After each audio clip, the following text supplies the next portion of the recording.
আমাদের মধ্যে যারা 25,000 টাকা বাজেট সেগমেন্টে নতুন বছরে কোনো স্মার্টফোনকে নিতে যাচ্ছেন, অর্থাৎ 2023 সালে নতুন একটি স্মার্টফোনকে নেবেন, সেটির বাজেট হতে হবে 25,000 টাকা বাজেট সেগমেন্টে। তাদের জন্য আজকের এই ভিডিওটি প্রচুর হেল্পফুল হবে। আজকের এই ভিডিওতে আমরা কথা বলবো মেইনলি 20 থেকে 25,000 টাকা বাজেট সেগমেন্টে সেরা 5টি স্মার্টফোন নিয়ে, যে স্মার্টফোনগুলোর ওভারঅল পারফরমেন্সের পাশাপাশি ফোনগুলোর ইউজার রিভিউ যথেষ্ট ভালো, এমনকি আপনারা এই ফোনগুলো দিয়ে হেভি গেমিং এর পাশাপাশি ফটোগ্রাফিও করতে পারবেন। বেস্ট ফোনগুলোকে আমাদের এই ভিডিওর সিলেক্ট লিস্টে রাখা হয়েছে। তো আপনারা দেখতেছেন এসএল টেক জোন। এখনো চ্যানেলটিতে নতুন হয়ে থাকলে অবশ্যই চ্যানেলটি সাবস্ক্রাইব করে পাশে থাকা বেল আইকনটি অন করে দিবেন, তাহলে আমাদের প্রতিটি ভিডিওর নোটিফিকেশন সবার আগেই পেয়ে যাবেন। আমাদের সিলেক্ট লিস্টে থাকা নাম্বার 5-এ আমরা যে স্মার্টফোনটি নিয়ে কথা বলবো সেটি রিয়েলমি সবথেকে বর্তমান সময়ে আপডেট একটি স্মার্টফোন, সেটি হচ্ছে রিয়েলমি 10। ফোনটির কনফিগারেশন নিয়ে যদি আমরা কথা বলি তাহলে এই ফোনটিতে আমরা পেয়ে যাব 6.4 ইঞ্চি সুপার অ্যামোলেডের একটি ডিসপ্লে, যাতে রয়েছে 90 হার্জ রিফ্রেশ রেট। এই ফোনটিতে প্রোটেকশন হিসাবে ইউজ করা হয়েছে কর্নিং গরিলা গ্লাস 5। ফোনটিতে আমরা চিপসেট হিসাবে পেয়ে যাব মিডিয়াটেক হেলিও G99, যার জিপিইউ হিসাবে রাখা হয়েছে Mali G57 MC2। ফোনটিতে র্যাম পেয়ে যাব 6GB, স্টোরেজ থাকবে 128GB। এই ফোনটির ক্যামেরা সেটআপ নিয়ে যদি আমরা কথা বলি তাহলে ফোনটির মধ্যে আমরা দেখতে পাবো দুটি ক্যামেরাকে ইউজ করা হয়েছে, যার মেইন সেন্সর রয়েছে 50 মেগাপিক্সেলের, যার অ্যাপারচার রয়েছে 1.8। 2 মেগাপিক্সেলের একটি ডেপথ সেন্সর ক্যামেরা রয়েছে। ফোনটিতে সেলফি ক্যামেরা হিসাবে ইউজ করা হয়েছে 16 মেগাপিক্সেলের ক্যামেরা। এই ফোনটির ব্যাটারি ক্যাপাসিটি নিয়ে কথা বলতে গেলে 5000 mAh এর ব্যাটারি এই ফোনটিতে ইউজ করা হয়েছে, সাথে রয়েছে 33 ওয়াটের ফাস্ট চার্জার। রিয়েলমি 10 এই ফোনটি কিন্তু এখন পর্যন্ত বাংলাদেশে রিলিজ হয়নি, তবে আশা করা যাচ্ছে ডিসেম্বরের শেষের দিকে এই ফোনটি বাংলাদেশের মার্কেটগুলোতে অ্যাভেলেবেল আনঅফিশিয়ালি আমরা পেয়ে যাব। আর এই ফোনটির প্রাইস হতে পারে 25 থেকে 26,000 টাকার মধ্যে। রিয়েলমি 10 এই ফোনটিকে সিলেক্ট করার অন্যতম কারণ হচ্ছে এই বাজেট সেগমেন্টে এই ফোনটি আমাদেরকে যে একটা কনফিগারেশন অফার করতেছে, এটা কিন্তু সচরাচর আমরা এই বাজেট সেগমেন্টের ফোনগুলোতে দেখতে পাই না। ওভারঅল এই ফোনটির ডিসপ্লে পারফরমেন্স ভালো, সুপার অ্যামোলেড ডিসপ্লের পাশাপাশি 90 হার্জ রিফ্রেশ রেট রয়েছে। সেই সাথে গেমারদের জন্য বিশেষ একটি চিপসেটকে এই ফোনটিতে ইউজ করা হয়েছে মিডিয়াটেক হেলিও G99, যার জিপিইউ রাখা হয়েছে Mali G57 MC2। ওভারঅল এই ফোনটির গেমিং পারফরমেন্স অনেক ভালো রয়েছে। ফোনটির ক্যামেরা রয়েছে 50 মেগাপিক্সেলের। ওভারঅল এই ফোনটির ক্যামেরা পারফরমেন্সটাও যথেষ্ট ভালো, সেলফি ক্যামেরাটিও যথেষ্ট ভালো, আর এই ফোনটির কিন্তু ব্যাটারি ব্যাকআপটাও যথেষ্ট ভালোই পাওয়া যাবে। তো নতুন বছরে যারা ভালো একটি ফোনকে নিতে যাচ্ছেন 25,000 টাকা বাজেট সেগমেন্টে, ওভারঅল দিকগুলো ভালো লাগবে, তারা চাইলে কিন্তু রিয়েলমি 10 এই ফোনটিকে সিলেক্ট করতে পারেন। অথবা আমাদের সিলেক্ট লিস্টে থাকা নাম্বার 4-এ আমরা যে স্মার্টফোনটি নিয়ে কথা বলবো সেটি রেডমির একটি smartphone, Redmi Note 11 Pro।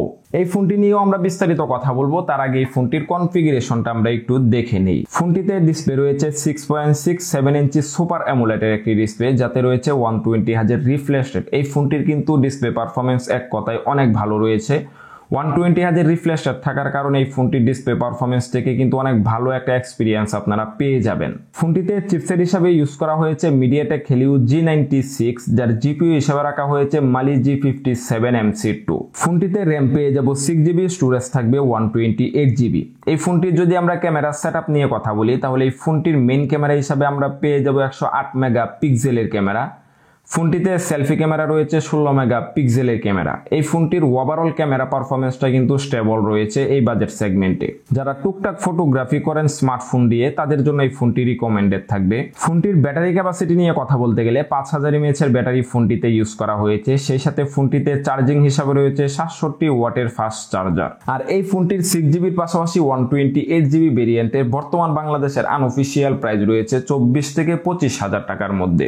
Redmi Note 11 Pro এই ফোনটির ওভারঅল যে কনফিগারেশনটা রয়েছে সেই সাথে এই ফোনটির পারফরমেন্স ওভারঅল দিক থেকে কিন্তু এই ফোনটি বেস্ট। যারা স্মার্টফোন দিয়ে টুকটাক ফটোগ্রাফি করে থাকেন, টুকটাক গেমিং করবেন, তাদের জন্য এই ফোনটি বেস্ট রিকমেন্ডেড থাকবে। ওভারঅল দিক থেকে এই ফোনটি আপনারা লং টাইম ইউজ করতে পারবেন, এমনকি এই ফোনটির এখন পর্যন্ত ইউজার রিভিউটা যথেষ্ট ভালো, যার জন্য এই ফোনটিকে সিলেক্ট করা হয়েছে। আমাদের সিলেক্ট লিস্টে থাকা নাম্বার 3-তে আমরা যে স্মার্টফোনটি নিয়ে কথা বলবো সেটি রিয়েলমির একটি স্মার্টফোন, Realme 9 Pro।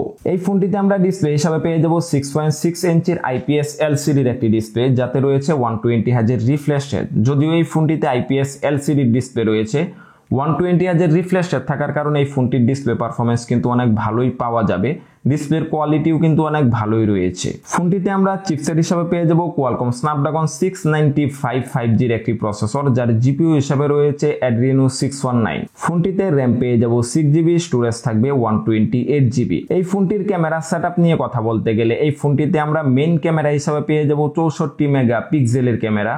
ফোনটিতে সেলফি ক্যামেরা রয়েছে 16 মেগাপিক্সেলের ক্যামেরা। ফোনটির ব্যাটারি ক্যাপাসিটি নিয়ে কথা বলতে গেলে এই ফোনটিতে আমরা পেয়ে যাব 5000 mAh এর ব্যাটারি, যার সাথে রয়েছে 33 ওয়াটের ফাস্ট চার্জার। আর এই ফোনটির বর্তমানে 6GB এর পাশাপাশি 128GB ভেরিয়েন্টের বাংলাদেশের আনঅফিশিয়াল প্রাইস রয়েছে 25,000 টাকা। Realme 9 Pro এই ফোনটি কিন্তু ওভারঅল বাজেট সেগমেন্টে ভালো একটা কনফিগারেশনে অফার করতেছে। এই ফোনটি কিন্তু অফিশিয়ালিও রয়েছে 8GB এর পাশাপাশি 128GB এর একটি ভেরিয়েন্ট, যার বর্তমান অফিশিয়াল প্রাইস রয়েছে 32,000 টাকা।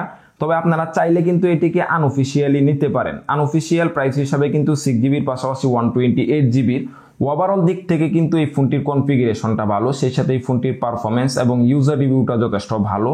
আপনারা চাইলে এই ফোনটিকে লং টাইম ইউজ করতে পারবেন, টুকটাক ফটোগ্রাফি, গেমিং, সেই সাথে লং টাইম ইউজের জন্য এই ফোনটি বেস্ট পারফরমেন্স করবে। অথবা আমাদের সিলেক্ট লিস্টে থাকা নাম্বার 2তে আমরা যে স্মার্টফোনটি নিয়ে কথা বলবো সেটি পোকোর একটি স্মার্টফোন, পোকো X4 Pro।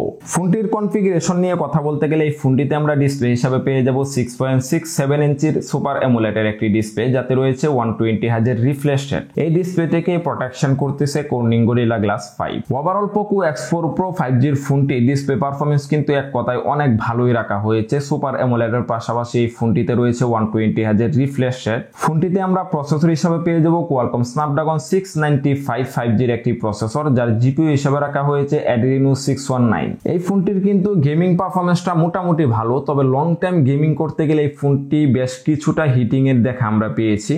তো যারা লং টাইম গেমিং এর জন্য ফোনকে নিতে যাচ্ছেন তারা চাইলে পরের সিলেক্ট লিস্ট থেকে যে কোনো একটি ফোনকে নিতে পারেন, কারণ এই ফোনটি হেভি গেমিং এর জন্য না, মোটামুটি লেভেলের যারা গেমিং করবেন তাদের জন্য এই ফোনটি রিকমেন্ডেড থাকবে।